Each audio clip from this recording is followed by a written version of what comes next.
Yay. I'm going to sing a little bit at the beginning. Okay.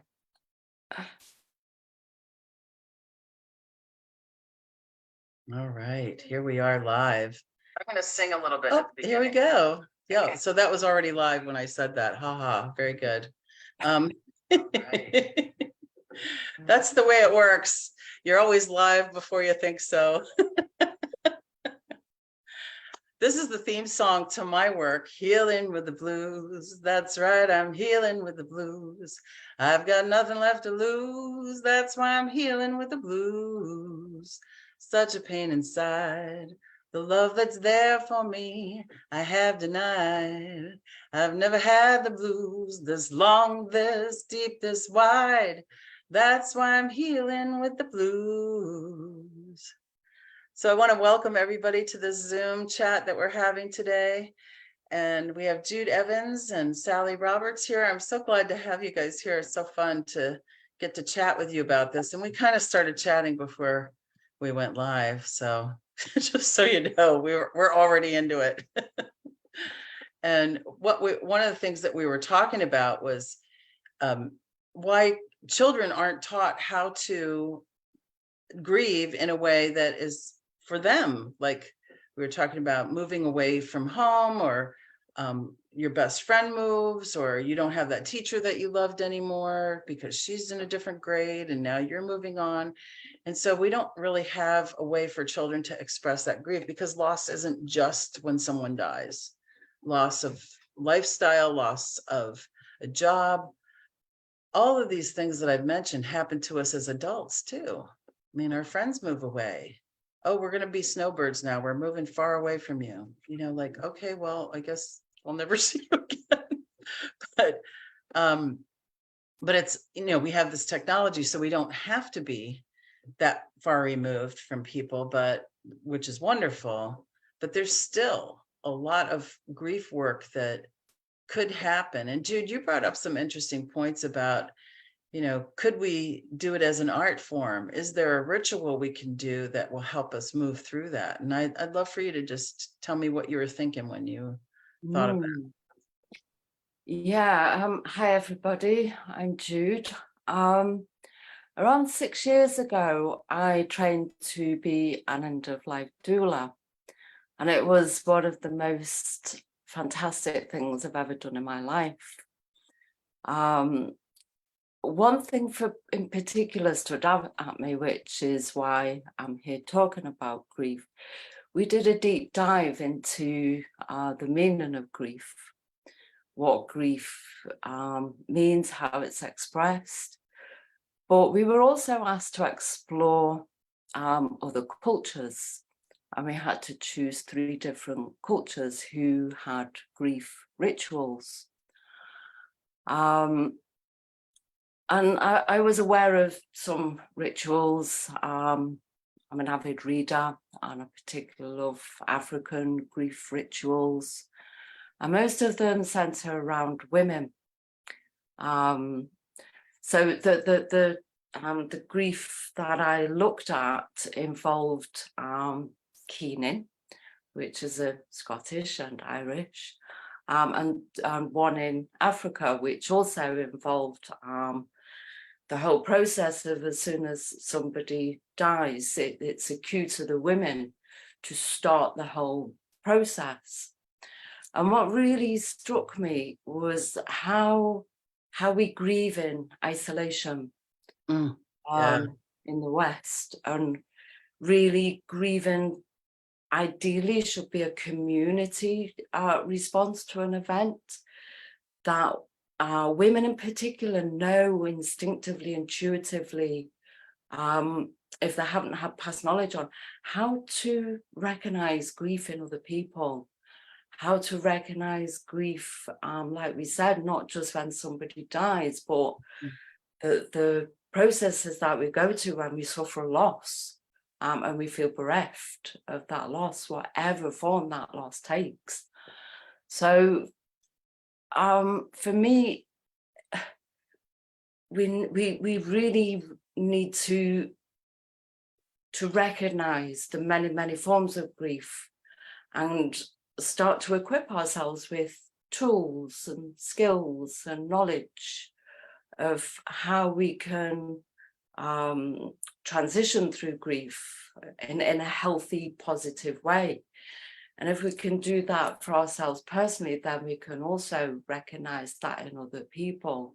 So we can support when necessary, when it's needed, when asked to, in a very positive way, because the messages that we tend to get are, well, you should be over that by now, or, oh, you know, you'll be all right, it's fine, a pat on the head. People never So, know what to say. yeah, Like, people just walk say, I'm the other here. way, you know, through not having knowledge. Yeah. And I think we'd be so healthier if we understood what grief is, we understood the many, many forms it can take, and how we can address it, and how we can pass that on to our children as well, so they grow up knowing what grief is, knowing when they're experiencing grief, and knowing who they can turn to within their communities to support them in their sense of loss. Yeah, and a lot of people went through that during COVID because they lost their lifestyle. It was over. There was no meeting up. There was no going to have dinner with friends. There was no interaction in that way. And I think for people who went through that, they also had loss of a loved one that they couldn't get to. Yeah. So there's that whole, like a double loss, like I can't even be there for them.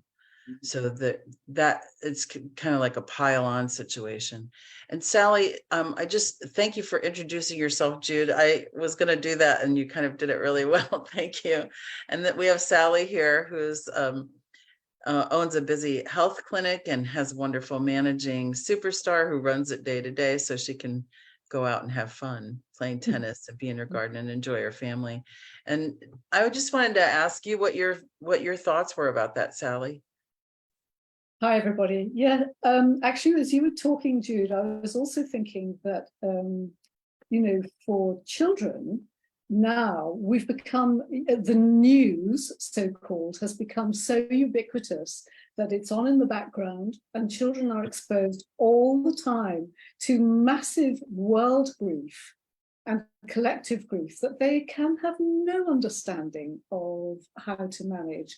And I think it really behoves us, older women, to be the superstars who actually can talk to children, read to them, you know, make sense of this stuff, because it's confusing. It's really confusing and distressing.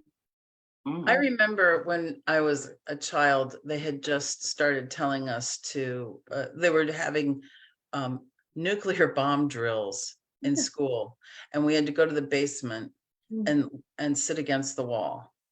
And what that does to you, and I know it happened for you all too, because there was a war there.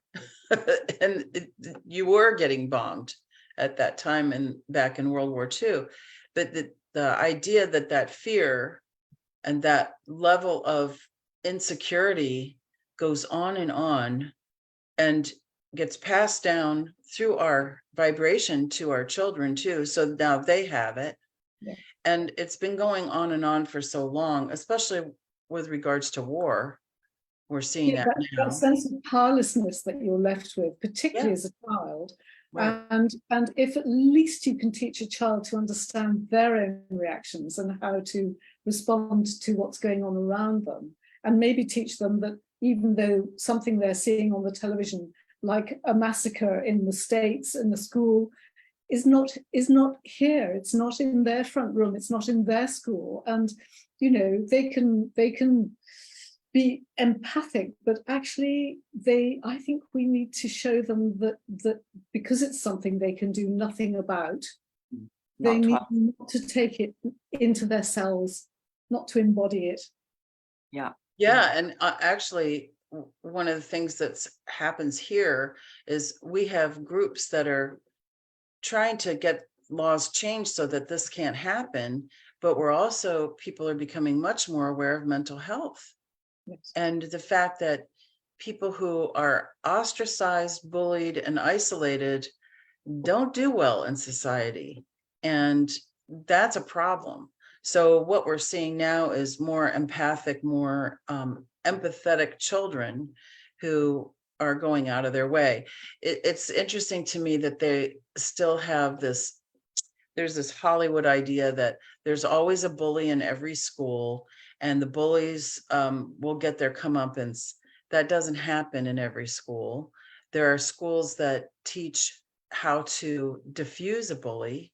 And there's also places where they reward children for reaching out to other children to make sure that they feel included. So there's a whole generation that's going through this here where they're learning, yeah, you can't do that to people and have it be okay. It's not okay.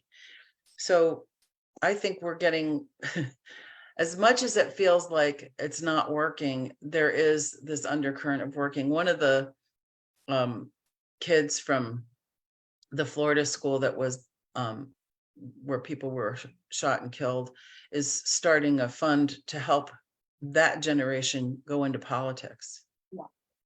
Yeah. So it's David Hogg is his name, and he's doing great work with that. And then there are people that, you know, fight against him. Why? I don't know. Isn't that interesting? Because I think part of the subject here is how can grief be a portal into something else? Yep. And then he's been subjected to this really devastating experience. Yeah. And he's obviously been well enough supported that he's being able to step into his power and actually use his power for good. And I love that story. I think that's fantastic. Mm-hmm. Yeah, look for him. He's really doing some wonderful things. One of the things that I talk about in the work that I do with people is going through something that's tragic. In my case, it was a stillbirth of our first child together, and seeing, you know, okay, so this is a big deal. This is, you know, the 2x4 of harsh reality hitting me in the head.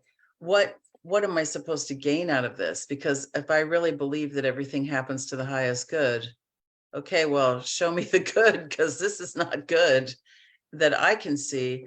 But then as time goes on, more and more good comes out of it.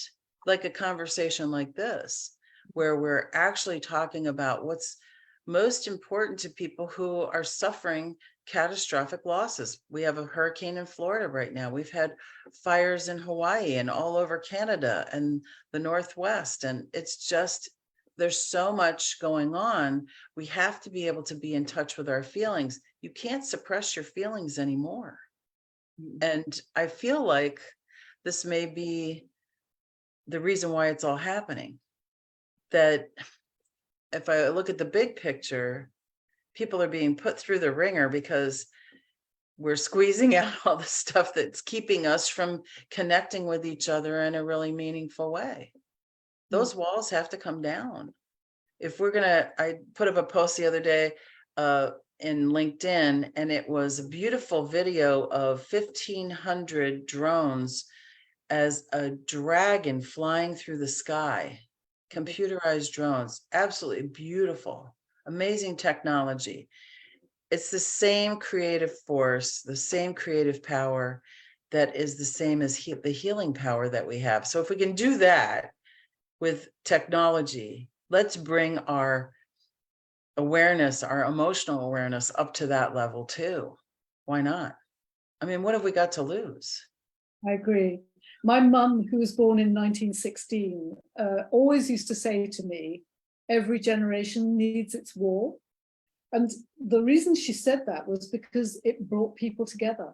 You know, it made people come into community and drop all of their sort of social networks and things and support each other. And I mean, this is our war in a way, is the climate stuff that's going on, this is what's happening. Yeah, and also that leaning toward fascism that we're seeing in lots of different places. I think communities also formed when the people recognize that there's a common necessity, rather than out of an ideology.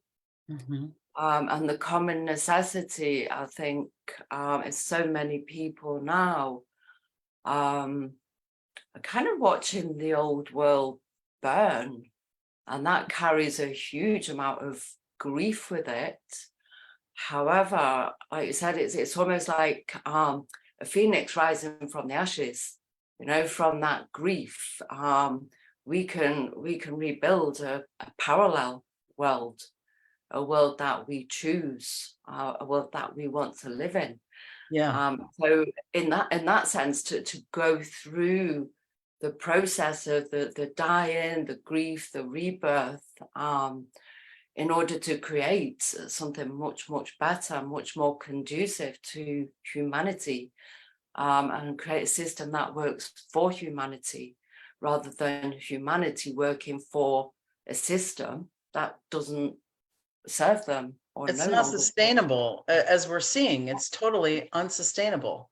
You can't just get more and more and more stuff and things and money or whatever it is.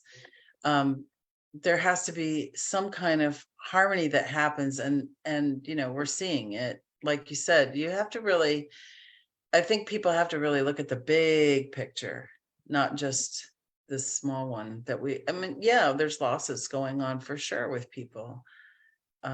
If we learn how to grieve, and I'm very interested, Jude, for you to talk about some of the cultures that you studied when you were studying how these cultures grieve, and the women coming together to do it, bringing somebody into the world and sending somebody out, is a beautiful experience. Yeah. I've actually helped clients who are going through the loss of their parent, help them manage their experience with the parent, and it can be an incredibly beautiful experience. So could you speak to that a little bit? The called the rituals around grieving, they're ancient. They're absolutely ancient, and they're steeped in meaning and connection. So nobody, I don't think, who is involved in healthy ritual is allowed to fall by the wayside or allowed to hold trauma in their body. And that grief doesn't bite them on the bum in 5, 10, 15 years time, or some diagnosis of what's it called? You may know, some kind of trauma and grief where you're stuck in perpetual grief. And you can't see a way out of it. You can't, your life stops. You can't get stuck in it. People get stuck in it. Yeah, you can't find the joy of life anymore, such as the enormity of your loss, because you personally don't know how to deal with it. The community around you doesn't know how to deal with it. So everybody remains in a state of kind of a low vibration. Whereas really when death occurs, and it kind of just touches onto another subject of our attitude towards death, dying, our own mortality. Absolutely. But they sort of go hand in hand with the grieving process. But if we're going to, you know, remain healthy, if we remain whole, then we have to start to bring back sort of rituals, you know, grieving rites. And I'm kind of starting to come up with an idea based on the idea of death cafes. I don't know if either of you have attended a death cafe. I haven't, but I've heard of it. They're wonderful places. Have you, Sally? Yeah. Yeah, they are the most uplifting places that you could possibly imagine. And it's interesting. Yeah, but when you say to somebody, I'm going to a death cafe, you kind of know where the conversation is going to go by the look on their face. If it's one of pure horror, you just go, oh, okay. But to go, oh, really? You can have a great conversation.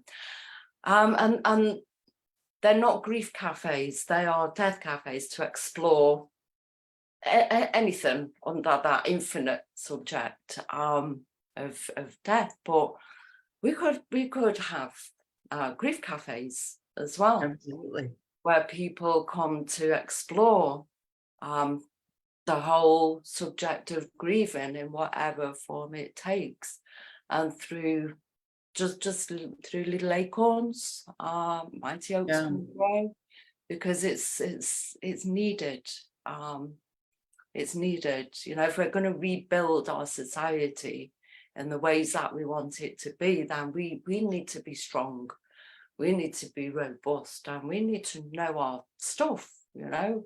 We need to know how to deal with life's tough trials and tribulations and come through them with passing flying colours and pass them on. Yeah, teaching honest communication and not, you know, I'm afraid to tell this person something. Well, the fear is what's holding you back, not the actual telling of the thing, but what's the fear there? What's that all about? Because when we stop ourselves from communicating, that's where things really can go south quickly. So we talk about in healing, the type of healing I do is when we're suppressing our feelings, we're pushing them down, and they're going to come out some other way, because feelings are just they're like a suit of physiology that we wear. So we have a physiology for every feeling that there is. The positive ones, the negative ones, they all have their own physiology. And when we suppress it, that physiology doesn't stop. It continues, because now we're not addressing it. We're not confronting it. We're not acknowledging it. When we acknowledge, own, and honor our feelings, then we can release them, and now they're not working on us anymore, under the surface, being subconscious. So I work on a lot of subconscious emotional memories that override present time. So that's post-traumatic stress. We're working on all those patterns that become suddenly it's not anybody's fault. This is the way human beings are. We memorize what puts us into not survival and what puts us into survival, because that's the only two modes that the physical body knows: survive, not survive. So if we're in fight or flight response, that's not survive. So the body's going to do whatever it needs to do to survive. Well, we can help it. We don't just have to wait and hope that I hope it does that. No, we can actually help it along. That 4-count breathing is a really good example of how you can help it and bring yourself back from fight or flight into rest, digest, and heal. Those two modes that your autonomic nervous system is running all the time. So the techniques that help you do that would be like emotional freedom technique. That's the tapping technique, where you're tapping acupuncture meridians, acknowledging, owning, and honoring your feelings while you're doing that is powerful, powerful stuff. And it's so simple, so easy. And also recognizing that you are grieving as well. I know, speaking from personal experience, when I was 12, my whole family moved from the northeast to the northwest, and I left behind my entire extended family, my cousins, my aunties, my uncles, my grandparents. And for years and years, I was just a lost and lonely soul. You know, I had no idea. And it was kind of so traumatic, but I had no idea what was happening to me. I just went from being a happy, confident child, I was completely numb, you know. I had no way of expressing it. I had no support. Mum and dad didn't really understand what was going on. They were probably dealing with their own. My two brothers were also plunged into confusion. And the impact of not being aware of your grieving, or being plunged into grief without acknowledgement, can take a lifetime to unravel, because you start Absolutely. to build a reality based on this new reality that you've been put into. And then all the trials and tribulations that come from that come from a place of trauma or unresolved grief. Yep. And you sort of start to live a false reality with all its attendant problems. Yeah, going along to get along as a child, Yeah. coping with whatever it is you have to do because you got to get along so Yeah. that things don't go south completely. And That's not even just with children. I think adults also have got no idea that they've been plunged into grief. absolutely. So And if we're where do you start? Is it with the children so they educate the adults, or they're educated as they become adults, or do you educate the adults so that they can support the children? It's whenever we get the opportunity to educate anybody, I suppose. Yeah, I mean, I think you would just do with who's in front of you. In my practice, I tell parents who say, well, I want to bring my child in, well, you have to come in too, because you're just going to pass this back and forth. So I'm not going to work on a child without working on their primary caregiver, because it's not going to work. In fact, it proved itself out recently. I had a woman that had been a patient of mine. She goes, well, I want my daughter to come in, and her daughter refused. After a session, she's like, no, I'm not doing it. So the mom needs to come in. See, this is, and when you change as an adult, when you change, everybody around you has to change how they react to you. So now you're subconsciously giving off this vibration of, I'm okay now, and we can do this. And I don't have all that resistance that I had before about how you're not okay and we have to do something about you, which is a lot of heavy energy for a kid, no matter how old they are. Read that body language, can't they? They can see so easily. Well, I had a patient once who came to see me, and she had ME, and What's ME? For people who don't know. Myoencephalic something. What's it stand for? It's sort of like fibromyalgia, chronic fatigue. Yes. You know what it is, don't you? People give me lots of initials, and we have so many things right now. They're coming out with a new disease every day, and then they advertise the drug for it, and I'm like, what the hell is that? Well, exactly. Well, she had a diagnosis, and she was on blah blah blah. But she was, and I was treating her as a physiotherapist. But like you do, Tanya, just reading her body language, reading her energetic imprint. And she started to talk to me about her daughter who was having physical problems. And then she went on to tell me about her mother who was elderly and not very well. And I said, well, your daughter is grieving for her granny. And are you talking to her about the grief? And it hadn't even occurred to her that her daughter, she thought she was managing everything for her daughter, because she was saying, oh, I'm fine, everything's fine. And it's like sort of that. Do you all know what fine means? Frustrated, insecure, neurotic, and emotional. I think that's part of it, but yeah. Well, it's like that lovely analogy of it's a pile of shit and then you've got some polish over the top of it so it shines. It's and I talked to her about it, and I told her or taught her how to talk to her daughter, and the daughter got better. She couldn't get over it. She was blown away. Yeah, it's kind of amazing how much we assume. Terrible word, but it actually happens. People assume, oh, she's fine. She's fine. And really what people want is connection. Even if they say they're fine, they really want connection. And because we've, especially here, grown up in the society where the individual is all and the group is okay, and if it's a really big group, then it's a problem, right? But the individual, that's the king, right? And we forget that you can't really have all that with an individual unless they have all the support that they need. And like you were saying, it takes a lifetime to sometimes recognize that I didn't have the support I needed. So I work with people who are probably not fresh into grief, but who are like going, I never actually dealt with that. I need to do something about it. And then things start to open up once they deal with it. I have a whole bunch of grief about an institution that I was part of for a while, where I was going to school, and things happened during this stillbirth, and I still have a problem with the institution because they didn't support me at all. In fact, they kind of punished me. And I'm having to deal with that now.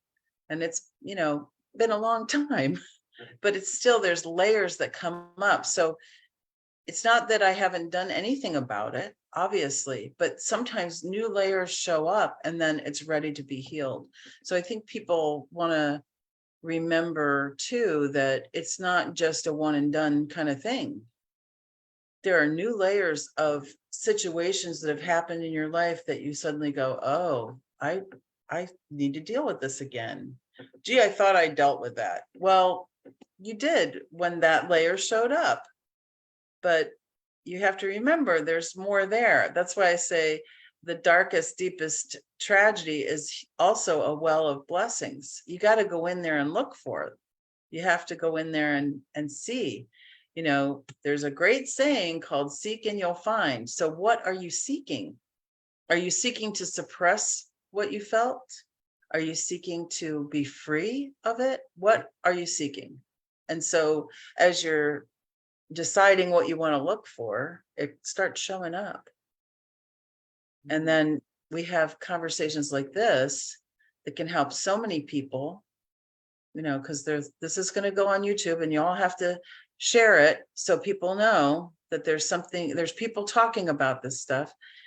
And when we do that, more people go, oh, I never thought of it like that. And then there's And there's people out there who can help me. Yeah, Reach out, ask. Yeah. absolutely. And also starting to recognize that a situation that maybe they've never resolved is coming from a place of grief. And once they understand that, then it's easier to start to acknowledge and take steps to see how that's impacted and how to deal with its impact, to move forward free from the life that it created for you, rather than the one that you could have been living, just by a change of perception and a change of feeling. Yeah, no regrets. I mean, we all get to the healing part when we're ready for it. Yeah. If we pursue that. If you don't pursue it, the chances are you're not going to find it very quickly. But in a healthy society, we should all be looking to do as much work as possible, so we all collectively live in the light. That there isn't a need really, if we kind of look ancestrally, historically, and I'm talking thousands of years ago. I'm not looking through rose tinted glasses, but nobody was allowed to carry trauma, because the wisdom was such that as soon as trauma had gone into a body or a person, steps were immediately taken to release that trauma. That's right. And you know what? Once collective wisdom starts to grow, we can share that knowledge, so more and more people can come out of their trauma to live whole, healthy lives. There's a really interesting technique called trauma release. And it's where you're like an animal, when they have trauma, they get up and they shake it off. Humans don't do that. They get up and go, oh, that happened. Let me suppress any feeling I have about it. Try to get on with my day. Yeah, or drink, or have some other kind of addiction that will dull them so they don't feel it. And you know, we've all been through that. I mean, we've all used different things to try to distract ourselves from how painful things can be. And instead, what we could do is do trauma release therapy, emotional freedom technique, bioenergetic synchronization technique. There's all kinds of ways that we can do this. People don't realize how easy it is. They want to take a pill because that's magic, but that's not really the magic, and it doesn't really do what it says it's going to do. The magic is using these ways that your body, mind, spirit is telling you, I need you to do this, and just following it along. So a lot of what I do with my clients is get them to slow down their thinking so that they don't just jump to the next thing. And they go, wait a minute, let me observe, how am I reacting to this? Why am I reacting that way? Let me explore that a little bit. So it makes them have to slow way down instead of just tossing off a phrase. Oh, I'm fine. Really? Tell me about that. You know, tell me about how fine you are. Let's get into fine. And I think also, just sort of following on from what you were saying, you know, not everybody can train to be a counsellor. You know, those things require time, patience, commitment, money. But one thing we can all do, which is completely free, is really learn to listen.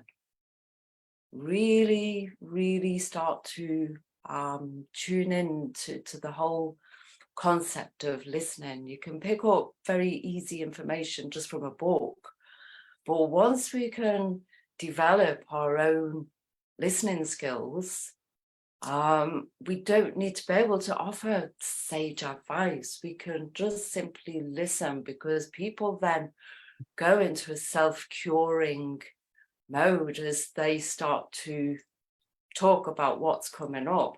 And if they're heard and they're not judged, they're not interrupted, they will continue to self-heal. Because I think we all know, once we feel listened to, we start to think, oh, I'm answering my own questions. So the power of listening as well is so important. And it's a very easy, free thing that we can all develop to support and help each other. And people love to feel, I think you said, connected to each other and felt, seen.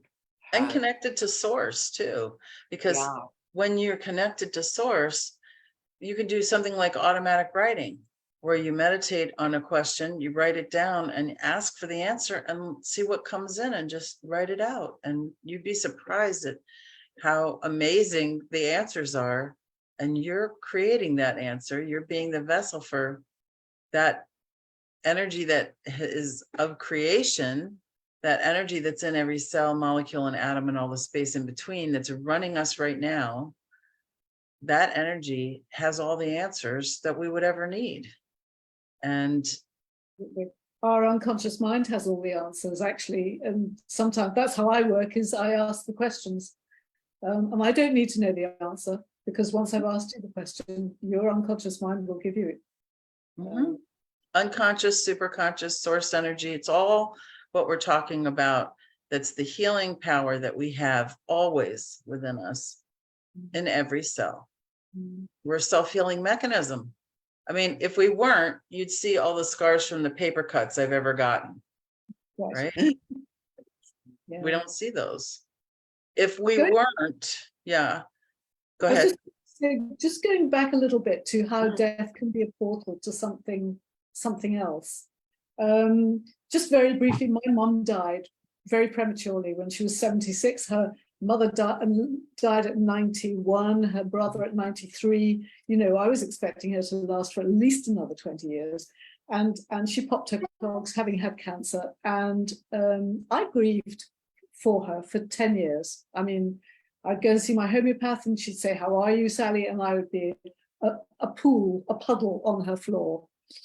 And eventually, it was absolutely a portal to, and I'm so grateful to her 30 years on, And in fact, 30 years ago, this last December was the day, the 30-year, and I wrote her a letter and said, thank you, because it was just extraordinary, that grief that just kicked me off my hamster wheel of everyday life and said, nah, there's more to life than this. And I think that that's a huge thing that happens to a lot of people, is this come on, there's something greater. If we're blessed, if we're very fortunate to be And able if we're to ready for it too. I was talking with somebody the other day, and they just were not ready to look at that in any other kind of way. They had their way of looking at it, and that was the way it was. And I was like, okay, well, there's not a lot we can do if you're just gonna stay there. So it was difficult, and yet at the same time I'm like, maybe I should have pointed out to her that she's in grief about the things that didn't work out, and she needs to do something about that grief. And doing a ritual like we're talking about here, doing a ritual that would help her release that would be, you know, a good thing for her to do. And call in all the people that would help you with that. Just call them in and say, we're going to do this thing, and you know, and then we'll have pie afterwards. Right? Just make it something simple so that we could do it easily and not have to make it, you know, a big production. It doesn't have to be. Actually, tonight I'm going to a full moon dance out by a little lake nearby. And I think it's a really good ritual for grief too, to go to the full moon, you know, use that as a marker. It's, you know, you don't have to be of any religious persuasion. It's the moon, okay? It's going to be there. And we use it as a way to mark what we are going to let go of or what we're going to bring in, and allow it to just inform us what's next. Can I lay this down? Partially, maybe. Can I lay some of this down and move forward in a different way? Just using those markers that we already have in place in life are so, it's so easy. It's so right there. It So is, but I'm you putting have to be on, willing. You have to be willing. That's yeah. So I'm putting on my crystals out in the moonlight tonight, so they get all cleansed with moonlight. You can see all the little tiny yeah. Are you going to be Angels ahead. singing as well? glow in the dark angels, and You're set going them to all be out singing too. and go dance around in the moonlight. Lovely. And Yeah. sing? Probably. Yeah. It'll happen. It'll happen, I'm sure. And allow it to just take whatever form it's going to take. I think people get so stuck on how it should be. And by the way, those stages of grief, they happen all willy-nilly, and some of them don't happen at all. And there's new ones that come in. And so you don't have to go by that. You don't have to name everything. It helps if you know how you feel, though. It helps if you know how you feel. So lists of feelings. There's a great book that I use called Feelings Buried Alive Never Die. And there's many lists of feelings in there. There's also a beautiful script that you can use to clear Feelings Buried Alive Never Die by, who wrote that? It's Carol Truman, Carol with a K, Truman. And what's really interesting about it is it talks about like these unexpressed emotions are working on us all the time. This is my work in general, is to help people release that, because that's interference. You're not going to get the good answer if you're still stuck in that loop. So we want to clear those loops, and so you can get that clear answer from your unconscious, from source energy, and allow it to be something that's really meaningful to you. So simple. And yet we think it has to be so difficult, but it's just not. It's just not. I think also very often people get very stuck in their story.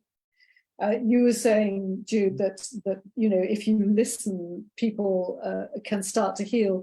I've done this in the past, and sometimes a well-placed question you know, because otherwise they're in this little vortex where they go round and round in the same, I call it the Shrek swamp, you know, where he sits and farts. And it's that, you know, actually what would happen if this could be different? Or, Yeah. you know, how can this be easy? Or what would you like to have happen that might make a change? You know, something that's really directing the conversation as well as listening. Open-ended questions. Yeah, open-ended questions. So the person has to think about the answer and not just yes or no, or I'm fine. Yeah. There's a podcast that I searched because I'm searching for podcasts on grief. And one of them is Terrible, Thanks for Asking. And I just love the title of that. So I want to get on that podcast. But Terrible, Thanks for Asking. I'm terrible. That's what we need to say if that's how we're feeling. Yeah, we need to be more honest, don't we? Yeah, I'm feeling terrible today, thank you. I remember when our baby was stillborn, there were a lot of people that didn't know. And so people would ask me, oh, how's the baby doing? And I would say, he's doing great. He's doing better than you and me. He's in heaven. Whatever you experience about that, it just, you know, you don't want to go into the whole story because then they go, oh, and then your energy goes down. So it's just better to just go, they're great. He's doing great. Thanks for asking. Easy. But that's a really beautiful response, isn't it? And that also says about your attitude and your deep personal feelings around sort of transitioning. There was a point in this where it, you know, it's just exhausting because everybody wants to cry with you. And you're like 2 weeks on, you're like, oh my God, I can't listen to another person tell me how sorry they are about what happened. It's just enough. And I've told this story before, but my husband and I are not sad people. We're happy, joyful people. And so we were watching television and a woman came on and said, there is nothing worse than a yeast infection. And we both went, oh, well, thank God we didn't have that. We just had our baby die. That's no, okay, great. Because there's nothing worse. Okay, good. So we were rolling on the floor. I mean, it was just one of those things that's so ludicrous. You just have to laugh at it, at what you're going through. I mean, it was a great release for us to be able to laugh at something so silly and ridiculous. Very and also very healing. Very healing, yeah. Having somebody come over to visit us that was having terrible tooth pain. Oh, good, somebody else is in pain and we can help him. We don't need the help. We can help him. So a lot of times, and I've heard this before, when people are destitute and they're relying on charity, one of the things that they miss, this is also a grief thing, they miss not being able to have celebrations with family and have a big meal, and they can't do it because they don't have it. And there's grief around that. So when they're asked to do something, I need help, will you help me? It's like the clouds part and the sun shines because somebody needs my help. And I'm not the one that has to say, thank you, thank you, thank you, thank you, thank you, all the time, knowing that they're doing this because they know I'm in need. Feeling needed is a very powerful experience. Absolutely. And it's very healing for the poor in spirit to be asked to do something, to be support for someone else is a huge gift. I think that's very fundamental for women. It's part of our whole feminine being, to be needed by our community, to step up and to share what it is we know, and how we can help other people. It's definitely not a one-way process, is it? It comes back tenfold. No, and I think that's why, it's said that it's better to give than to receive. Receiving's pretty darn good, right? But giving gives you power.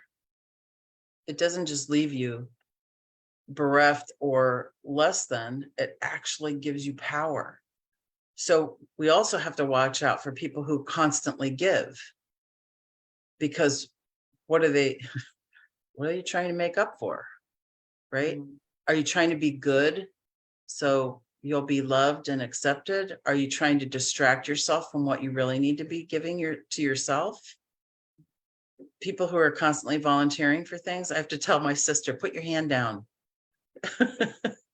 Just tie your arm to the side of your body. She's been working with volunteers all her life. She's a wonderful volunteer coordinator. She knows the ins and outs of all of that. And she's learned over a period of time, like, this is what happens when you just ask for volunteers. You have to do something about it. It's very interesting that she has that knowledge. And yet I'm like, put your hand down. Don't say yes. and picking and choosing what we really feel like we can go at, what we can give to, because there's sometimes I got real fatigued from working with a group here, because it's about, moms demand action for gun sense in America is the group. It's a great group. We do a lot of things, and I occasionally do things with them now, but the grief that it kept triggering in me was so enormous that I just had to back off a bit. So you have to know what your limits are too for that. And I still do things with them and support that group. I just have to be careful about what I put there. I'm a little too empathetic.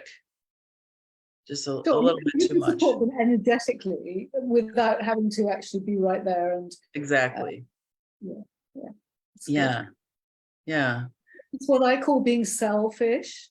CELL fish. Go fish what your cells need. Yes, I love that. CELL fish. I love it. Go fish for what your cells need. That's great, Sally. Thank you. Yeah, I like that too. Beautiful.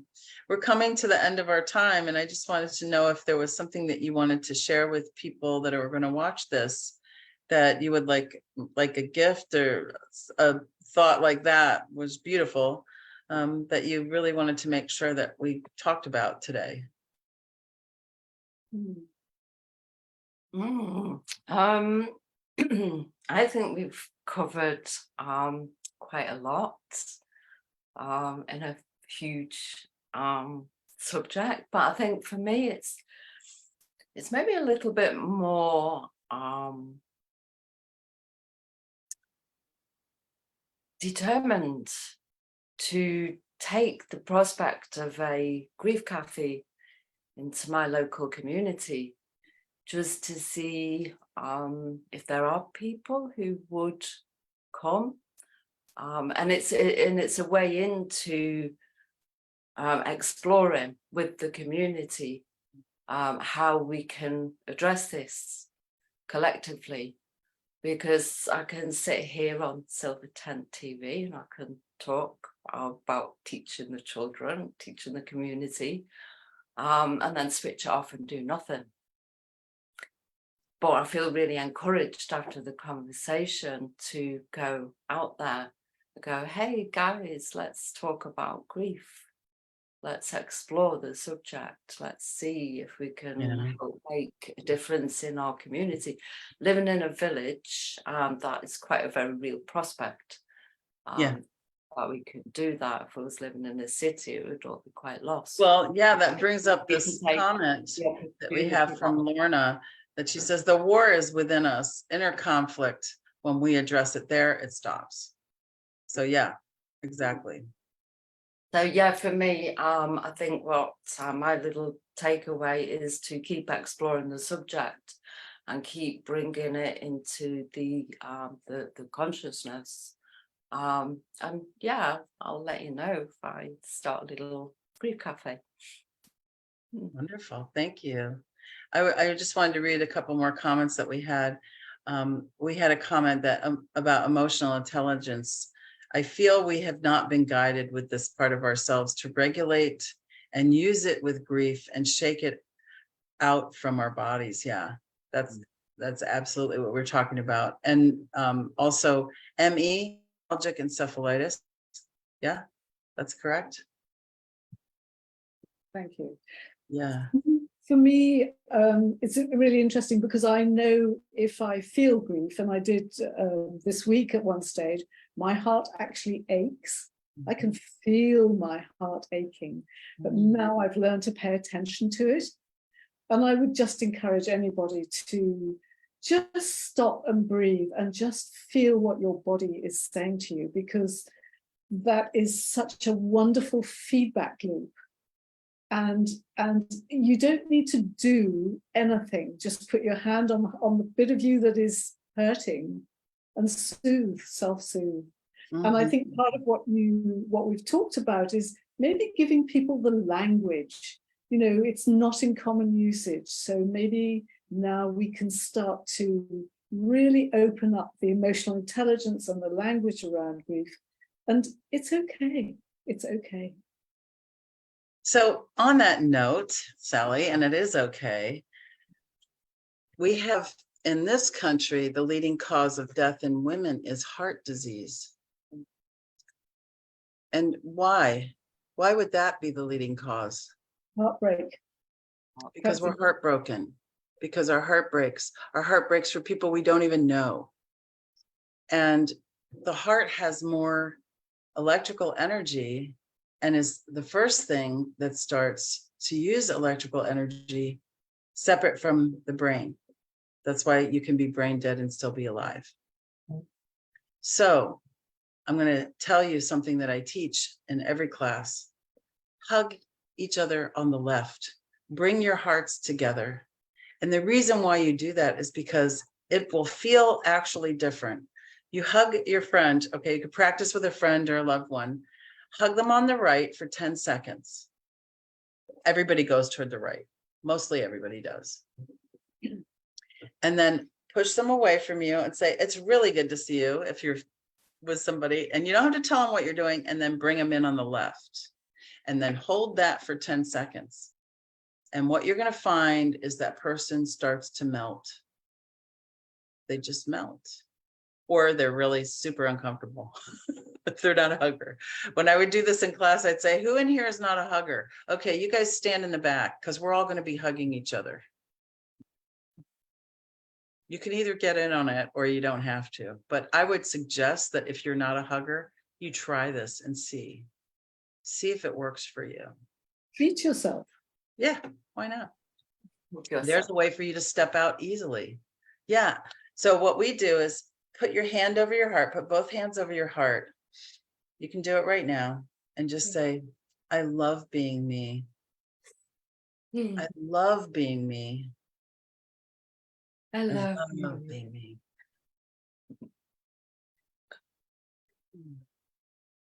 And I love being with you guys too. The wild women of the silver tent. It's been wonderful.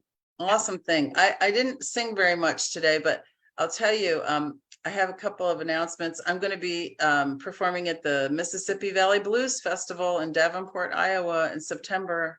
I'm giving away tickets. If you go to LinkedIn, or you go to one of my groups, Healing with the Blues, that's a group.